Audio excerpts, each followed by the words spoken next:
Hi there, I'm Peter. You may know me as Yoko, and I need to get on my soapbox. So since we have the show off and running and we hope to have our different Show Me Your News co-hosts make different videos giving their different points of view, I wanted to talk about something that happened just about a week ago, and that's the big Nintendo Direct for January of 2015. Now I have 5 takeaway points that I wanted to go over with you all as we kind of look back on it a week later and just have it kind of set in. Number 5. Oh my yes, new Fire Emblem game on 3DS. So this is how you start a Nintendo Direct, by announcing a sequel to one of your best games on the platform. It was our 2013 Game of the Year in Fire Emblem Awakening, and it's really good to see. We saw what looks to be the opening cinematic, just gorgeous stuff all around. And it's right now called the next in the Fire Emblem series in America, which obviously they're looking for a title, but if we look over to Japan's Direct, it says Fire Emblem If, which is different. I don't think that's a finalized title either, but I'm surprised they didn't go with something similar to what they did in America. Anyway, you have some important things here. You have ice mages, which is a pretty cool thing. You have hopefully what will be eventually the return of the dating, marriage, social link system that was in Fire Emblem Awakening. That'd be really good to see come back. And most importantly, these characters have feet. I guess if you played Fire Emblem Awakening, that's a big deal. Number 4. Will someone please, for the love of God, buy Codename Steam? Now, Codename Steam is the next game from Intelligent Systems. They're the ones behind Fire Emblem, they're the ones behind Advance Wars, so it makes sense that they do another strategy RPG. And this one is a kind of cel-shaded look. It kind of gives you a turn-based RPG with some action elements to it, kind of reminiscent of Valkyria Chronicles, and almost in a way of 2012's XCOM Enemy Unknown. So people like to say, Nintendo, you need new IP. When are you going to bring out new IP? Well, they are here, and it's not something I'm particularly interested in, though Nintendo is trying so very hard to get you to buy Codename Steam. And you know how? Well, it's not just the Amiibo. So you have the Fire Emblem Amiibo from Super Smash Bros. With Marth, Ike, Lucina, Robin, that you can take those Amiibo, put them in Codename Steam, and they'll appear for you. And there's certain caveats to that, like, Marth knows English? What? But the most telling sign that Nintendo is not sure how well this game will do, and they're trying everything to get this game to sell as much as it can, that's right, it's the pre-order bonus.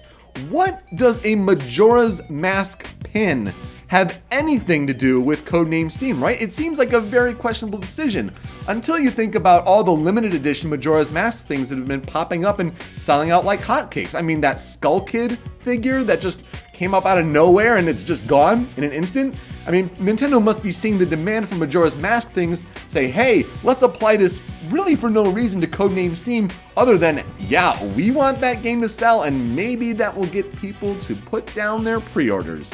It's kind of a weird thing to do, but if Nintendo's banking so hard on this, I guess that's really a telling sign.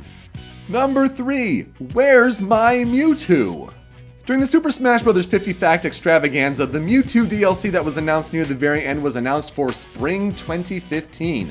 So when we heard about a Nintendo Direct that would be about spring 2015 Wii U and 3DS games, we're thinking, Mewtwo, it's gotta be a sure thing. What are they doing? We need to see how that's coming along, and not to mention, Smash Bros. Has a lot of updates still to go. I mean, we heard about on the new 3DS XL with, the Smash Bros. 3DS with the Amiibo compatibility, that's getting an update there, but on Wii U, we still need the Miiverse stage, we still need tournament mode enacted, so there are a lot of updates that need to be done, and maybe we hear some update about that.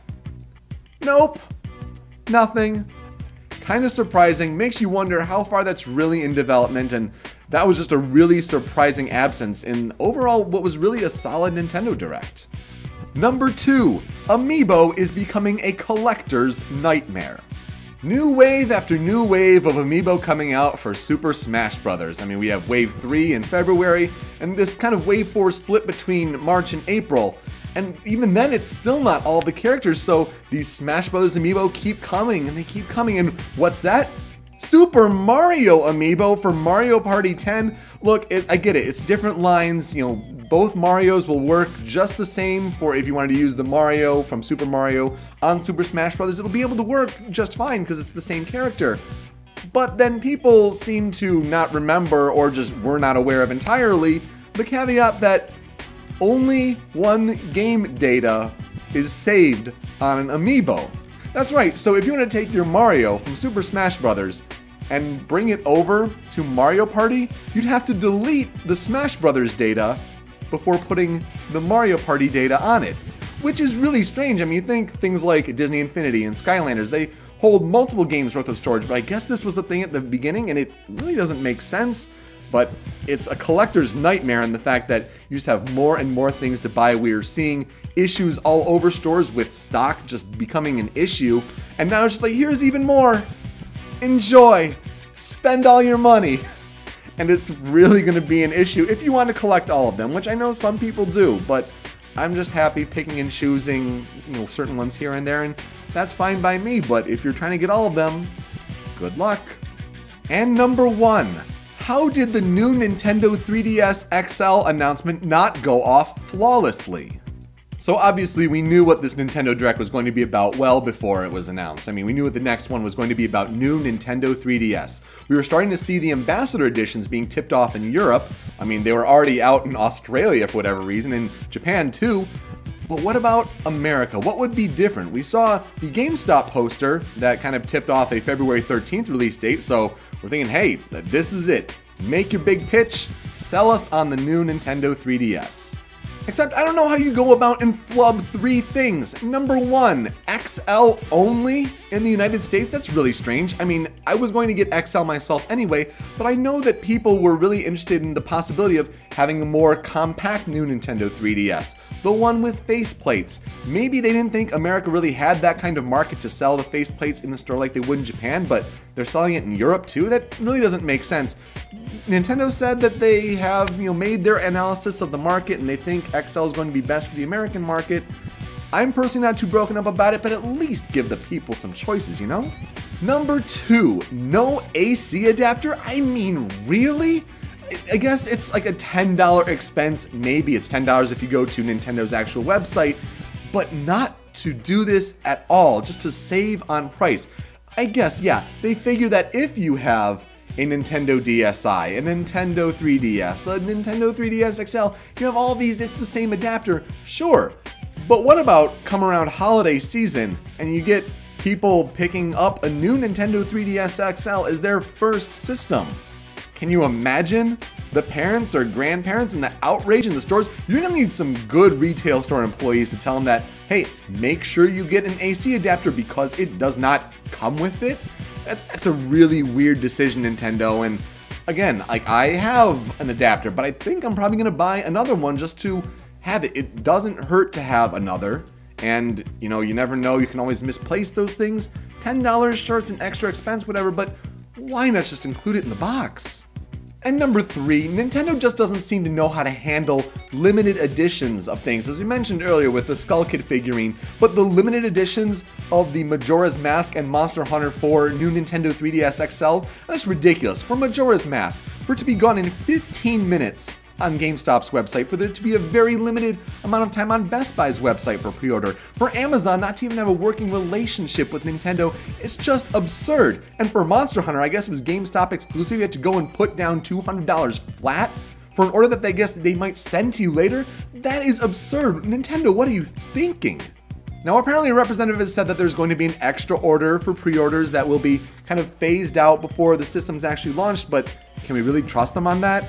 Is that really something we're going to put our hopes on? And how does that not even come with a copy of the game? Oh, because you want to keep it at $200? That's crazy. So with limiting the XL version only to America, no AC adapter, and the nonsense that was the limited edition handling, the new Nintendo 3DS XL announcement could have been handled a lot better. And yet I'm still really hyped for one. So those are my 5 takeaway points for last week's January 2015 Nintendo Direct.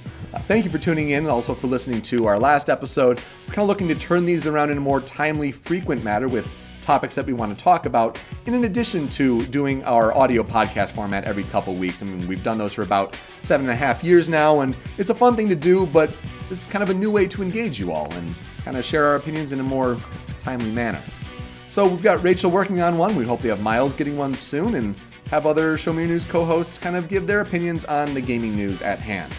With that, I'm Yoko, and gaming world, I implore you to show me your news.